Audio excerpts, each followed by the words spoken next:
افطار دے وقت کوئی دعا رہتا نہیں، دن پورے دعا تسی کر سکتے۔ البتہ افطار لیے اللہ کے رسول علیہ السلام نے کیا، جنہوں ابن حزم سے آدھے فرض ہی ہے، وہ آدھے دے الٹ کرو گے تو روزہ ہی خراب ہو جانا۔ پہلا کھجور تلاش کرو تازہ، نہیں ملتی تو چھوارا تے نہیں تے پانی، ادوں بعد جو مرضی کھاندے پھر۔ یہ تین ترتیب نبی علیہ السلام دسیا کہ کھجور، اس تو بعد خشک، پہلا ماں ورنہ پانی۔ اے ماں نے فرمایا اتنا کھول ورنہ تیرا کیتا کرا برباد ہونا، حضور دا حکم ہے۔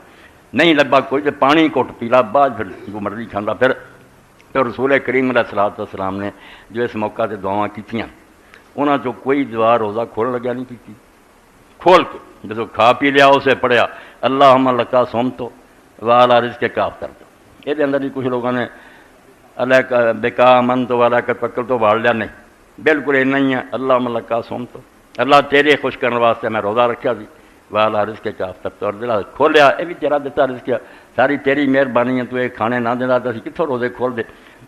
یہ سنت